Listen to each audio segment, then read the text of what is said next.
Namaskar. In this lecture, we will explore the concept of recruitment, the process through which the organizations attract and select the right talent, not just any talent, for the roles. We will understand its meaning, objectives, and importance and look at the different sources and methods used in the recruitment process. So, by the end of this session, you will be able to understand how effective recruitment not only fills vacancies but also builds strong teams and drives organizational success. What is recruitment? Once a company authorizes a position to be filled, the next step is recruiting. That is, finding or attracting applicants for the employer's open positions. Recruitment often refers to the process of identifying, attracting, and hiring qualified individuals to fill the job positions within the organization. Recruiting is essential because the size and the quality of the application pool determines the quality of the hire.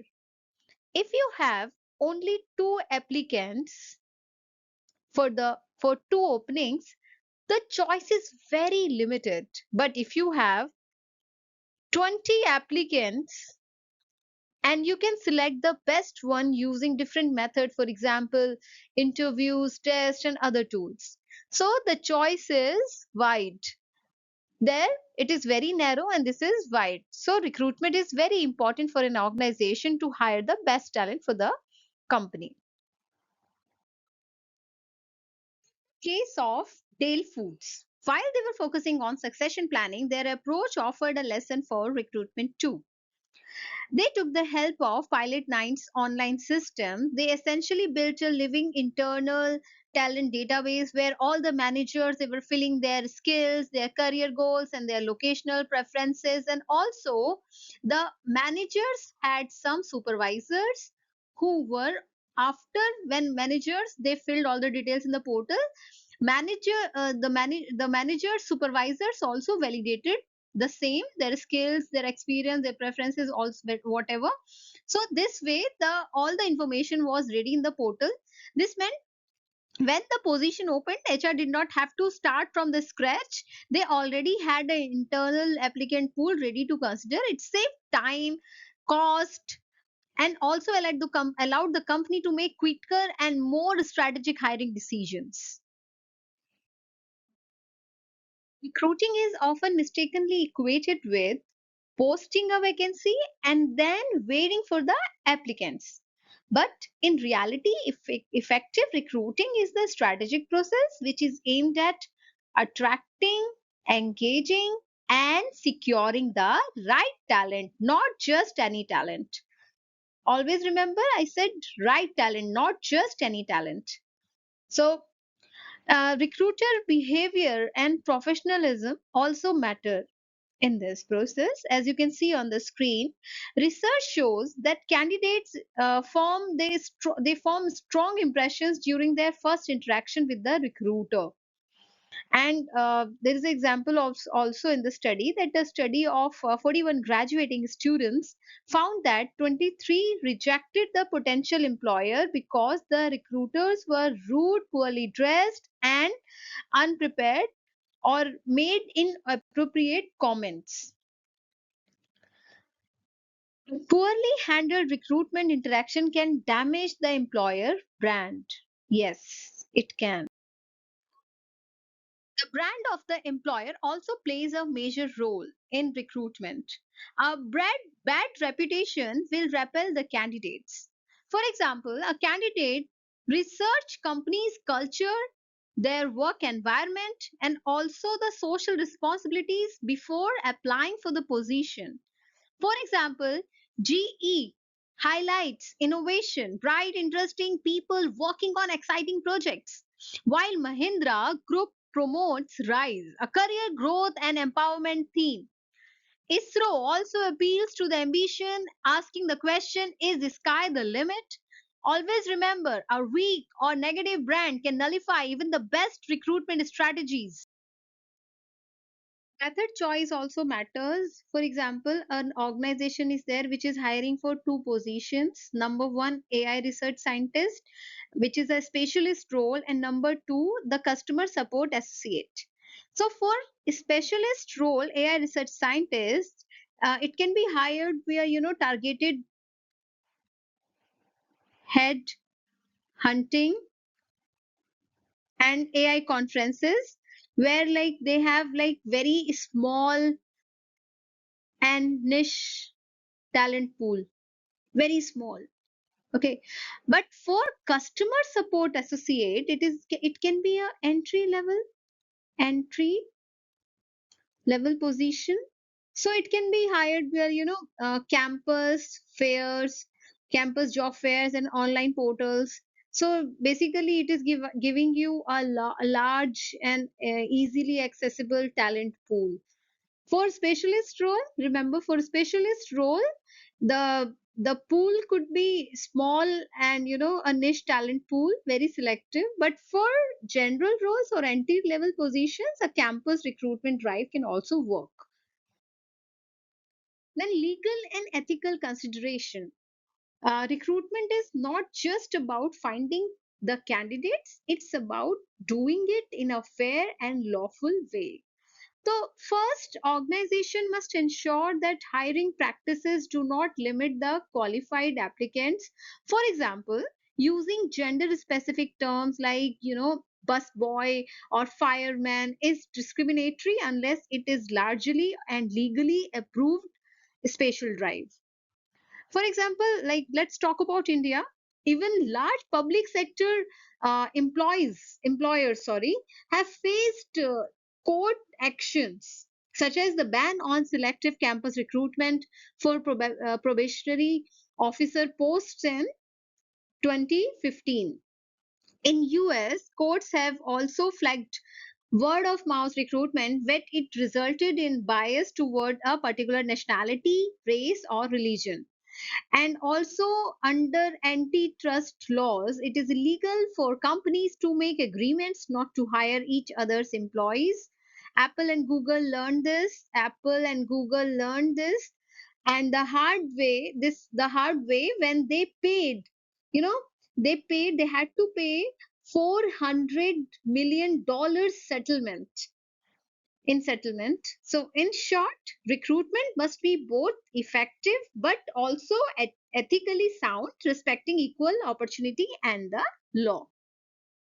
Recruiting yield pyramid is a tool that helps recruiters plan how many people they need to reach at each state of hiring process based on the historical conversion ratios. So, for example, apply the leads invites ratio, that is 6 is to 1. This means that only one out of six, it means that one out of every six leads accepts an invite. Now, let's talk about the apply invites. When we apply the invites interview ratio, that is 4 is to 3, it means 3 out of every 4 invited candidates actually attend an interview. When we go to interviews offers ratio, that is 3 is to 2, this means 2 out of every 3 interviews result in an offer. To get 100 offers we need at least 150 interviews. Apply offers made and hires ratio, that is 2 is to 1.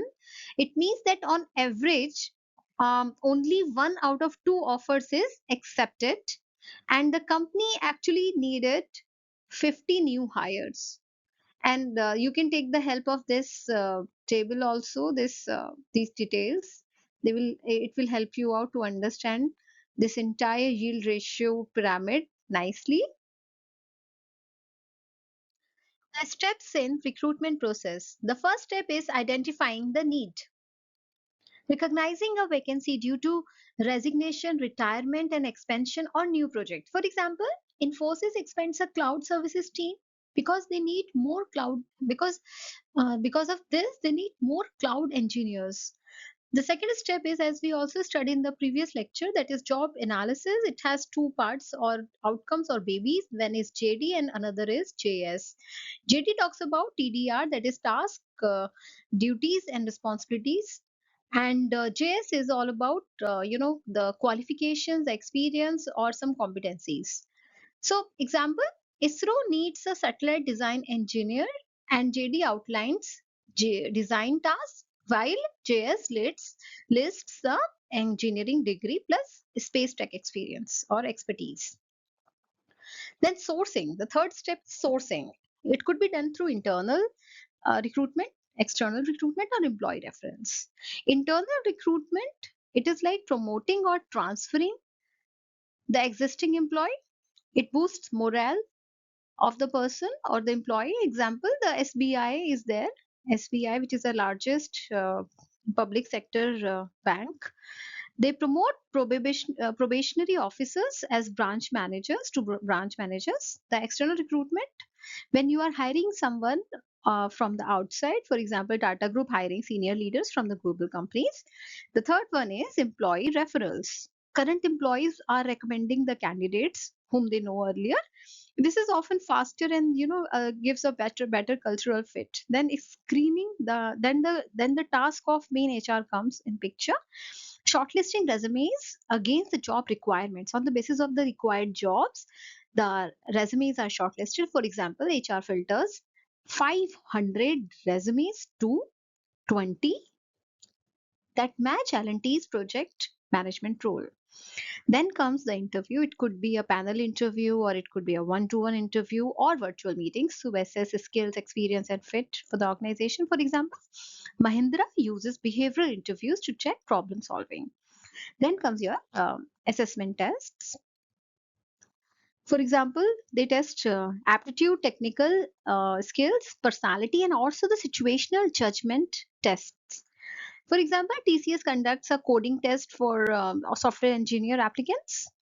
Then reference check. The background is also checked, verifying past work experience, integrity, and credentials. For example, Wipro calls a candidate's previous manager to confirm leadership skills. Leadership skills.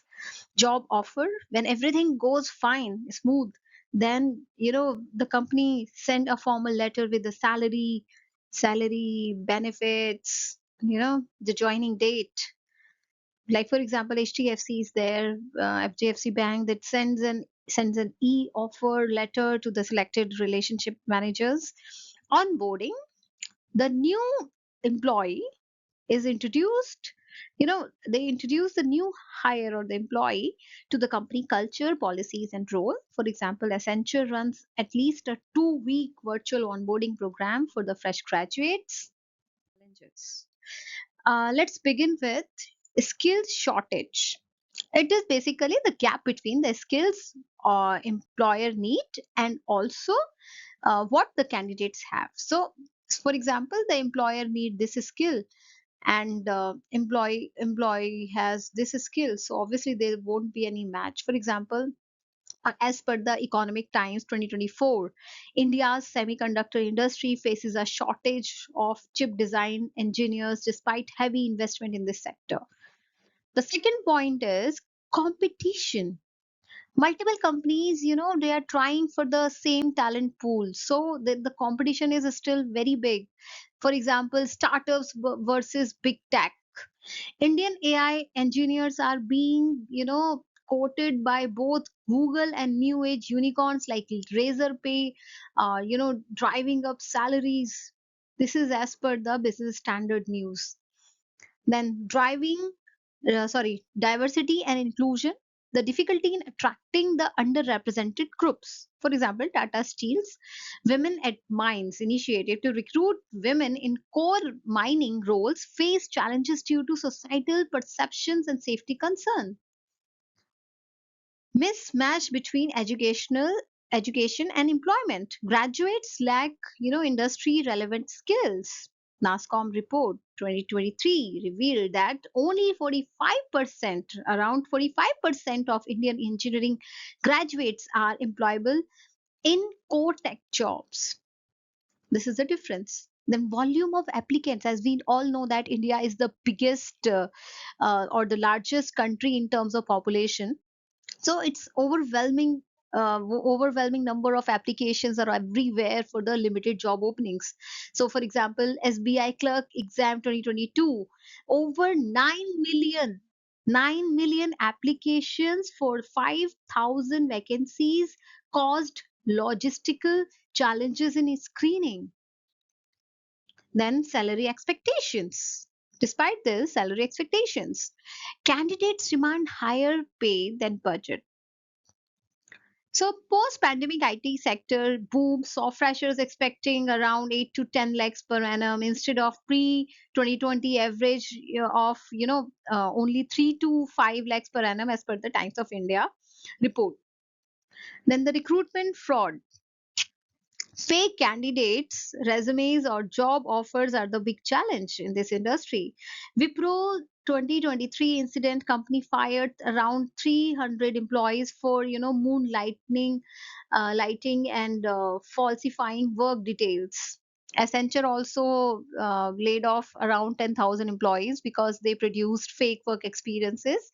Then regulatory compliance, adhering to labor laws, reservation norms, and visas. H1B visa restrictions in the US forced Indian IT firms to change the hiring strategies in 2020 to 2021.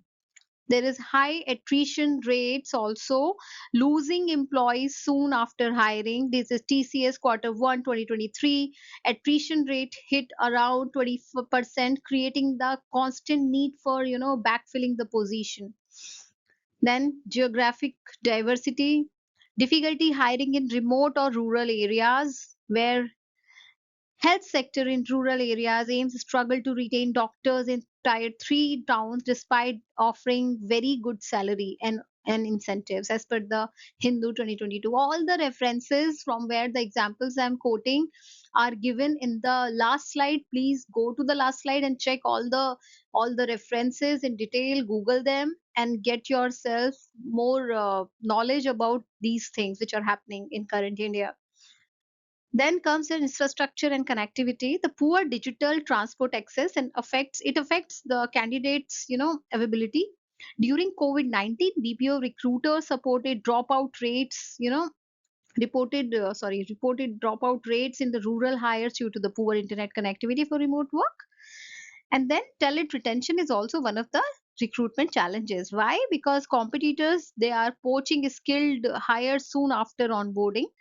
For example, Byju's 2022-2023 at Tech, rivals offered higher pay to newly joined employees, causing early exits, as per the Mint 2023 report. These are the references which I was talking about. This is the book and this is the news articles which I have referred in, quoting the examples. For example, Mint, Byju's example, then SBI recruitment example, then TCS attrition. Everything is there. So this is all about recruitment. Thank you so much for watching. Happy learning.